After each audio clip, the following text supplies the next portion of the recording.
আসসালামু আলাইকুম প্রিয় দর্শক, অন্য মঞ্চের আলাপচারিতায় আপনাদের সকলকে আমন্ত্রণ জানাচ্ছি।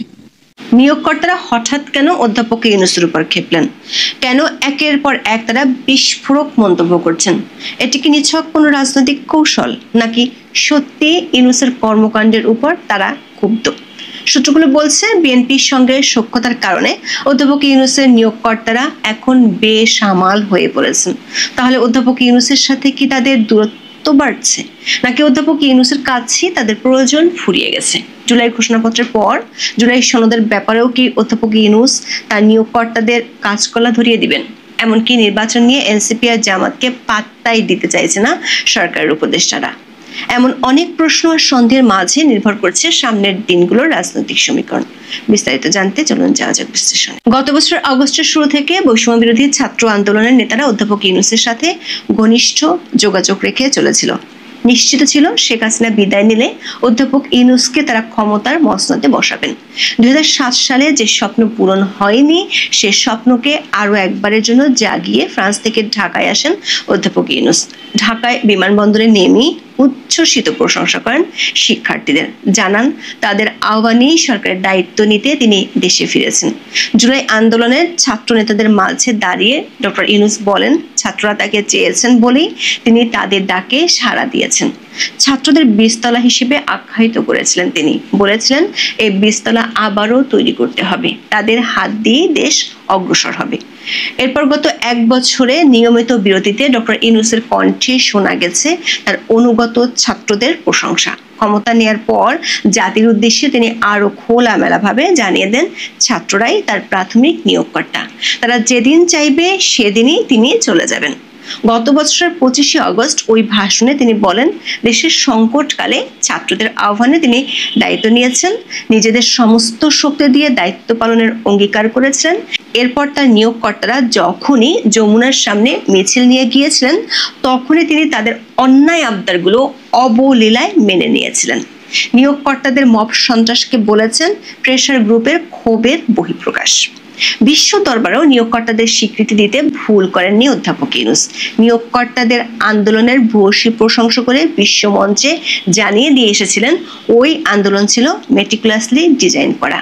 পরিকল্পিত আন্দোলনে তার নিয়োগকর্তারা শেখ হাসিনাকে বিদায় করে তাকে নিয়ে এসেছে। নিয়োগকর্তা দলের অন্যতম সদস্য মাহফুজ আলমকে ঘোষণা করেন মাস্টার মাইন্ড হিসেবে। এভাবে বহুবার ছাত্রদেরকে নিয়োগকর্তার স্বীকৃতি নানাভাবে দিয়েছেন প্রফেসর মোহাম্মদ ইউনূস। এমনকি প্যারিসের হাসপাতালে অবস্থানের সময় ছাত্রদের সঙ্গে আলোচনার বিষয়টিও গোপন রাখেননি। এভাবে মাসের পর মাস জুলাইয়ে ছাত্র নেতাদের প্রতি কৃতজ্ঞতা জানিয়ে গেছেন অধ্যাপক ইউনূস। এমনকি মে মাসে পদত্যাগ নাটকেও প্রধান অংশীদার রেখেছিলেন ছাত্রদেরকে। সে সময় তিনি ছাত্রদেরকে বলেছিলেন নিয়োগকর্তা, কিন্তু নাটক করে যে নাহিদ ইসলাম অধ্যাপক ইউনূসের গদি রক্ষা করেছিলেন, সেই নাহিদরাই এখন অধ্যাপক ইউনূস আর তার উপদেষ্টা পরিষদের কাছে হয়ে গেল নস্যি। চলতি বছরের 12ই জুন পর্যন্ত পরিস্থিতি সরকারি কিংস পার্টির অনুকূলেই ছিল। 13ই জুন তারেক রহমানের সঙ্গে লন্ডন বৈঠকের পর ছাত্রদের সঙ্গে ফিকে হতে চলেছে অধ্যাপক ইউনূসের মোহবিষ্ট আবেগ। উল্টো নিয়োগকর্তার সংজ্ঞায় এনেছেন পরিবর্তন। অন্যদিকে কিংস পার্টি এনসিপি নেতাদের ক্ষোভের প্রকাশ্য ঘটতে দেখা যাচ্ছে কিছুদিন ধরে। নিজের ক্ষমতারোহণের তারিখটিকে ইতিহাসে জায়গা করার বাসনায় 8ই আগস্টকে নতুন বাংলাদেশ দিবস ঘোষণার সিদ্ধান্ত নিয়েছিলেন ডক্টর ইউনূস। জুলাই ছাত্র নেতাদের তীব্র আপত্তির মুখে 29শে জুন সেই সিদ্ধান্ত থেকেও পিছু হটতে দেখা গেছে। দর্শক, অনেকটা বিএনপির রূপরেখা মেনে 5ই আগস্ট জুলাই ঘোষণাপত্র দেন অধ্যাপক ইউনূস। এরপর ছাত্রদের সঙ্গে আরো তুঙ্গে পৌঁছায় বিরোধ। অথচ এই ছাত্রদের বাঁচাতে গোপালগঞ্জে সেনাবাহিনীকে দিয়ে সাধারণ মানুষের উপর মারণাস্ত্র ব্যবহার করেছিল অধ্যাপক ইউনূসের সরকার। সেনার সাজোয়া জানে করে তাদের উদ্ধার করেছিলেন। নিয়োগকর্তাদের চাওয়া মতো আওয়ামী লীগের কার্যক্রম নিষিদ্ধ করে। অথচ এখন পরিস্থিতি পুরাই পাল্টে গেছে। এনসিপির অনেক নেতাই মনে করছেন তাদের প্রয়োজন ফুরিয়ে গেছে ডক্টর ইউনূসের কাছে। এখন তাদের অকুল পাথারে ভাসিয়ে নিজের নিরাপদ প্রস্থান নিশ্চিত করতে ব্যস্ত অধ্যাপক ইউনূস। অন্যদিকে প্রাথমিক নিয়োগকর্তাদের বিষয়ে মনোভাবের পরিবর্তন লক্ষ্য করা যাচ্ছে ডক্টর ইউনূসের মধ্যে। মালয়েশিয়া সফরের সময় দেশের একটি সংবাদ মাধ্যমকে দেওয়া সাক্ষাৎকারে প্রথমবারের মতো পরিবর্তন এনেছেন নিয়োগকর্তার সংজ্ঞায়। গত মে মাস পর্যন্ত কথায় কথায় ছাত্রদের প্রতি কৃতজ্ঞতা জানালেও এবারে প্রথম দাবি করলেন তিনি জনতার নেতা। সরকারের দায়িত্বে তিনি বসেছেন জনগণের ইচ্ছায়। মালয়েশিয়ার জাতীয় সংবাদ মাধ্যম বারনামা অধ্যাপক ইউনূসের একটি সাক্ষাৎকার প্রকাশ করেছে 16 আগস্ট। ক্ষমতার চেয়ারকে হর্সিট দাবি করে তিনি বলেন, ক্ষমতা নেওয়ার কোনো ইচ্ছাই তার ছিল না, তবে দেশের মানুষের চাওয়া পূরণ করতে তিনি প্রধান উপদেষ্টা হয়েছেন। ডক্টর ইউনূস জানান, সরকার প্রধানের পদে বসার বিষয়টি তার নিজের জন্য নয়, বরং দেশের জনগণের জন্য। দর্শক, এর আগে এমন প্রশ্নে প্রতিবার কোনো দেরি না করে ছাত্রদের কথা বলেছেন ডক্টর ইউনূস। তবে এবারের সাক্ষাৎকারে একটি বারের জন্য তিনি উল্লেখ করেননি শিক্ষার্থীদের নাম। প্রশ্ন হলো, এক বছরের মাথায় হঠাৎ কেন অবস্থানের এমন পরিবর্তন হলো? এই প্রশ্নের ইঙ্গিত গত কিছুদিন ধরে দিচ্ছেন কিংস পার্টি এনসিপি নেতারা। বিশেষ করে 5 আগস্ট থেকে প্রকাশ্য হচ্ছে দূরত্ব। সেদিন জুলাই ঘোষণাপত্রের অনুষ্ঠান অনেকটা বর্জন করে কক্সবাজার চলে যেতে দেখা গেছে এনসিপির 5 শীর্ষ নেতাকে। এর ঠিক এক সপ্তাহ মাথায় সাগর তীরে ঘুরে আসা নাসিরুদ্দিন পাটোয়ারি পরিষ্কার জানিয়ে দেন, ফেব্রুয়ারিতে কোনো নির্বাচন হবে না। রাজধানীতে 12 আগস্ট এনসিপির যুব উইং জাতীয় যুব শক্তি সম্মেলনে তিনি পরিষ্কার জানিয়ে দেন, ফেব্রুয়ারিতে নির্বাচন হবে না।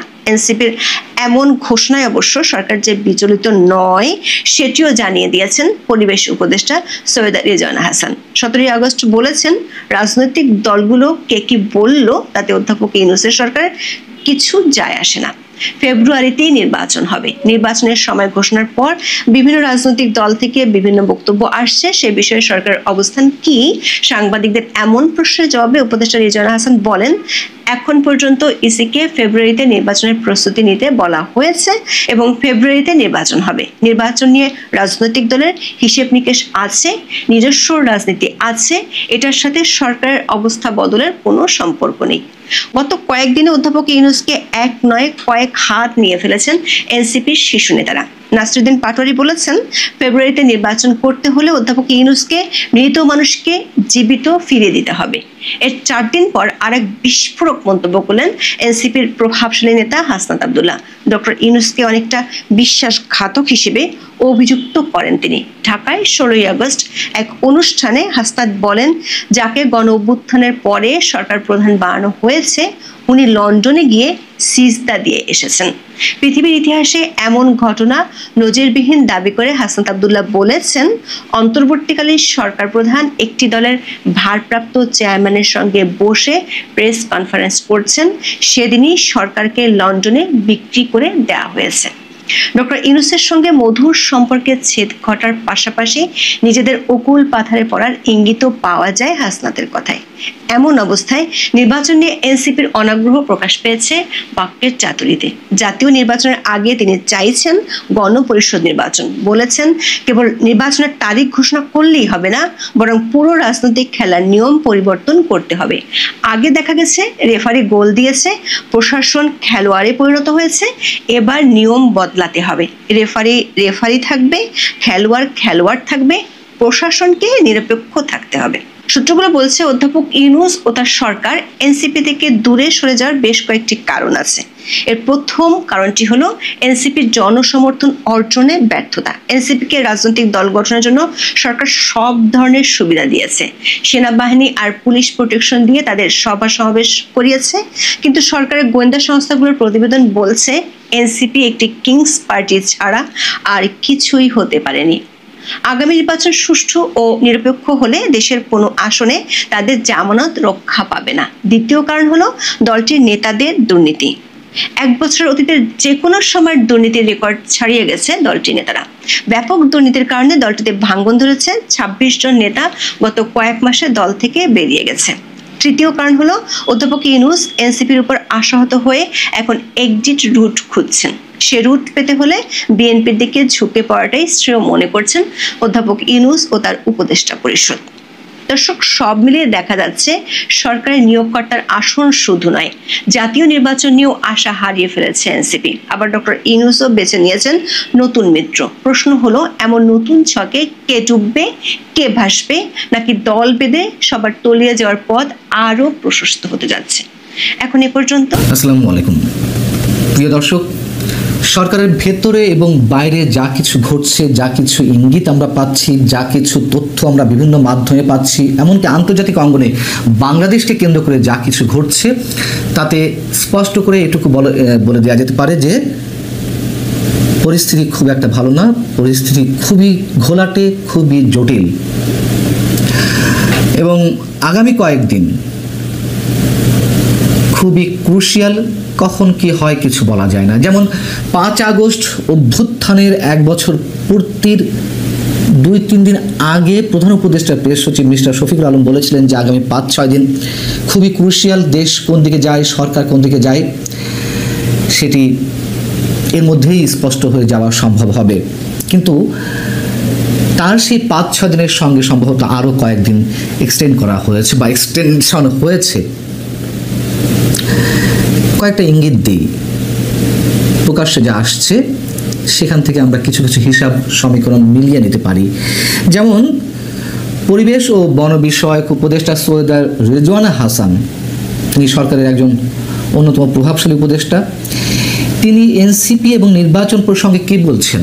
তিনি বলছেন এনসিপির কথায় কিছু যায় আসে না, ফেব্রুয়ারিতেই নির্বাচন হবে। এনসিপি সম্পর্কে, জাতীয় নাগরিক পার্টি সম্পর্কে একদিন আগেও কি এই ধরনের টোনে কোনো উপদেষ্টা কথা বলতে পারেন, কোনো ধরনের মন্তব্য এভাবে করতে পারেন আমরা কল্পনা করতে পেরেছি? পারিনি। কিন্তু এখন এনসিপিকে মোটামুটি উড়িয়ে দেওয়া হচ্ছে। যে এনসিপিকে সবসময় প্রধান উপদেষ্টা তার ডান পাশে রেখেছেন, যে কোনো পার্টির সঙ্গে আলোচনায়, যে কোনো মুহূর্তে আলোচনা করেছেন, এখন এসে এমন মন্তব্য করছেন। যেহেতু একদিন আগে এনসিপির নেতারা, এনসিপির মুখ্য সমন্বয়ক নাসিরউদ্দিন পাটোয়ারি মন্তব্য করলেন যে ফেব্রুয়ারিতে নির্বাচন হবে না, খুবই কনফিডেন্টলি তিনি বললেন। এবং তার আগে মার্কিন ভারপ্রাপ্ত রাষ্ট্রদূত ট্রাসিয়ান জ্যাকবসনের সঙ্গে দেখা করে এলেন তারা, তারপর পরে এই মন্তব্য করলেন। তবে যুক্তরাষ্ট্র যে তাদের কথায় সায় দিয়েছে এমনটি ভাবার আর কোনো কারণ নেই। কক্সবাজারে তাদের যাওয়া, পিটার ডি হাসের বিষয়টি তো পরে গুজব বলে প্রমাণিত হয়েছে। তবে কিছু একটা করতে তারা গিয়েছিল বা কোনো একটা আশায় তারা গিয়েছিল, যা হয়তো পুরনো বিষয়। শোনা যাচ্ছে, যেটুকু জানতে পারছি নানান মাধ্যমে, যে যুক্তরাষ্ট্র নাকি ডক্টর মোহাম্মদ ইউনূসের মাথার উপর থেকে তার আশীর্বাদের হাত সরিয়ে নিয়েছে। তারাও নাকি এখন নির্বাচন চায়। তাহলে আসলে বিষয়টি কি, সমীকরণটি কি? আমি নিজে বরাবরই বলে আসছি, এখনো বলছি, নির্বাচন না হওয়ার সম্ভাবনা 99%, হবে না বললেই চলে। কিন্তু যুক্তরাষ্ট্র নির্বাচন চায়। এবং আমি নির্বাচন হবে না বলতে কোন প্রসঙ্গে বুঝিয়েছি? নির্বাচন তো হতেই হবে একটা সময়। এই সরকারের অধীনে নির্বাচন না হওয়ার সম্ভাবনার ক্ষেত্রে বলেছি, অথবা ডক্টর মোহাম্মদ ইউনূস নির্বাচন দেওয়ার সুযোগ পাবেন না। এখন যুক্তরাষ্ট্র নির্বাচন চাই, কোন ফরম্যাটে চাই সেটিও তো একটু বিবেচনা নেওয়া দরকার। ডক্টর মোহাম্মদ ইউনূসকে রেখে নির্বাচন চাই, নাকি নতুন কোনো সরকারের অধীনে নির্বাচন চাই? সেই সরকারের রূপরেখাটি আবার কি হতে পারে? হাইকোর্টে যে রেফারেন্স পাওয়া গেছে, বা আমরা যেহেতু জানছি যে তত্ত্বাবধায়ক সরকার ফিরে আসার ব্যবস্থা হয়েছে, সেটি এখন কোন প্রক্রিয়ায় হবে সেটি নিয়ে আলোচনা হতে পারে। নাকি ডক্টর মোহাম্মদ ইউনূস সরকারকে সরিয়ে এই ধরনের অন্য কোনো অন্তর্বর্তী সরকার, নাকি তাকে রেখেই আবার হবে? নানান ধরনের জটিলতা রয়েছে। এদিকে গত 2 দিন ধরে রাষ্ট্রপতি মোহাম্মদ শাহাবুদ্দিনের ছবি বিদেশি মিশনগুলো থেকে সরানোকে কেন্দ্র করে নানান ধরনের গুঞ্জন শোনা যাচ্ছে। এই বিষয়ে আমি যতটুকু জানি, যতটুকু আমার পার্সোনাল জায়গা থেকে ইনফরমেশন পাওয়ার, সেক্ষেত্রে আমি এর আগের কন্টেন্টে আপনাদের আদ্যপন্ত জানিয়েছি যে কোন পর্যায়ে, কোন পরিস্থিতি ছবিগুলো নামাতে বলা হয়েছে বা সরানো হচ্ছে। এবং শুধুমাত্র জেলাসি থেকেই কি প্রধান উপদেষ্টা রাষ্ট্রপতির ছবি নামানোর নির্দেশ দিয়েছেন এমন প্রশ্ন তুলেছে। তার কারণ বিদেশি মিশনগুলোতে তো প্রধান উপদেষ্টার অথবা অন্তর্বর্তীকালীন সরকার কিংবা তত্ত্বাবধায়ক সরকার বা নির্বাচনকালীন সরকার প্রধানদের ছবি থাকেন, এটা আমরা জানি। সেখানে শুধুমাত্র রাষ্ট্রপতির ছবি থাকবে, সেই জায়গা থেকে একটা জেলাসি তার মধ্যে কাজ করতে পারে। তারপরেও প্রশ্ন যে কোনো ধরনের প্রজ্ঞাপন ছাড়াই এই ধরনের মৌখিক নির্দেশনার মাধ্যমে রাষ্ট্রপতির ছবি সরানো সম্ভব হতে পারে কিনা, সে প্রশ্নও আসছে। যেটি গুঞ্জন ছড়িয়েছে যে রাষ্ট্রপতিকে সরানো হতে পারে, এটি আমার কাছে মনে হয় যে এর আগেও বলেছি যে রাষ্ট্রপতিকে যদি সরাতেই হয় তাহলে আগে থেকে এই ধরনের পরিস্থিতি ঘোলাটে করে লাভ কি, সরানোর পরে না হয় এমনিতেই তার ছবি নেমে যেত। যাই হোক, বিষয় হচ্ছে কি যে এই সরকারের আসলে কোনো কাজ নেই, নাই কাজ তো খই ভাজ, একটা কথা আছে না, সে ধরনের। সারা দেশের বিভিন্ন বিশ্ববিদ্যালয়ের হলের নাম থেকে শুরু করে বিভিন্ন স্থাপনার নাম তারা চেঞ্জ করলো, এই সরকার চেঞ্জ করলো। শহীদ বুদ্ধিজীবী থেকে শুরু করে বিজ্ঞানী, কবি, সাহিত্যিক এবং মুক্তিযুদ্ধে যাদের অবদান রয়েছে সেই সব নাম ধুয়ে মুছে একেবারে শেষ করে ফেলা হলো। বিশেষ করে মুক্তিযুদ্ধে যাদের অবদান রয়েছে এবং যারা হিন্দু ধর্মের ব্যক্তি, কোনো দরকার ছিল না তো এগুলো করার। মুক্তিযুদ্ধের বা মুক্তিযোদ্ধার সংজ্ঞা নির্ধারণ করা, এই কাজগুলো তারা করেছে অহেতু, যার কোনো দরকার নেই একটা অন্তর্বর্তী সরকারের জন্য। সেই কাজগুলোতেও তারা হাত দিয়েছে, যা নির্বাচিত সরকারও করে না। এবং সৈয়দা রেজওয়ানা হাসান তিনি রবিবার আরও যে প্রসঙ্গে কথা বলেছেন সাংবাদিকদের সামনে, সেটি হচ্ছে আগামী জানুয়ারি থেকে চীনের সঙ্গে তিস্তা মহাপ্রকল্পের কাজ শুরু হচ্ছে, এমনটা ঘোষণা তিনি দিয়েছেন। এবং 10 বছরের জন্য প্রকল্প নেওয়া হবে। নদী ভাঙন, বন্যা নিয়ন্ত্রণ এবং শুষ্ক মৌসুমে পানি ধরে রাখাই প্রকল্পের বড় লক্ষ্য। এবং এই যে তিস্তা বহুমুখী প্রকল্প, এটি অবশ্যই আমাদের প্রয়োজন, অবশ্যই প্রয়োজন। কিন্তু আমরা তো আন্তর্জাতিক ষড়যন্ত্রের মধ্যে পড়ে গেছি, দুপক্ষের টানাটানির মধ্যে। একদিকে চীন খুব আগ্রহ দেখাচ্ছে, তারা এই প্রকল্পে অর্থায়ন করতে চায়, কিন্তু এটাও তো সত্য কথা যে অর্থায়নের মাধ্যমে এই প্রকল্পে চীনের স্বার্থ রয়েছে। ভারতের চিকেন নেকের কাছে যে এই প্রকল্প গড়ে তোলা হবে, সেখানে থেকে তাদের কারিগরি টিমের মধ্যে এমন অনেকে আসবেন ওপারের বিষয়গুলো নজরদারি করার জন্য, ভারতের বিষয়গুলো বিশেষ করে ভারতের 7 সিস্টার্সের উপরে নজরদারি করার জন্য। আবার এই কারণেই ভারত কোনো মতেই এই প্রকল্প চীনের অর্থায়ন হোক তা তারা চায় না। তারা নিজেরাও এই প্রকল্পে অর্থায়ন করতে চেয়েছিল আওয়ামী লীগের শেষ সময়ে এসে, এবং এই বিষয়টি নিয়ে অনেক দূর গড়িয়েছিল। চীনও এত বেশি আগ্রহী যে 2024 7 জানুয়ারি নির্বাচনের পরপরই বাংলাদেশে নিযুক্ত চীনা রাষ্ট্রদূত ইয়াং ওয়েন তিনি কয়েক দফায় শেখ হাসিনা থেকে শুরু করে মন্ত্রিপরিষদের অনেকের সঙ্গে তিনি বৈঠক করেছেন যে নির্বাচন তো শেষ, এই প্রকল্পের কি হলো। এবং যদি সত্যি সত্যিই চীনের অর্থায়নে এই প্রকল্প করার উদ্যোগ জোরে সোরে এগিয়ে নিয়ে যাওয়া হয়, সেক্ষেত্রে ভারত নিশ্চয়ই বসে থাকবে না, তারা তাদের প্ল্যান অনুযায়ী এগোবে। অতএব সামান্য কয়েকটি বিষয় আপনাদের সামনে উল্লেখ করলাম, এর বাইরে আরও অনেক কিছু রয়েছে যেগুলো বলার সময় আসেনি। তবে সামান্য এই কটি বিষয় নিয়েই আমরা মোটামুটি অনুধাবনের চেষ্টা করতে পারি যে আগামী কয়েকদিনে কি ঘটতে যাচ্ছে বা কি হতে যাচ্ছে, টালমাটাল পরিস্থিতি কোন দিকে গড়াতে পারে। ভালো থাকুন সবাই।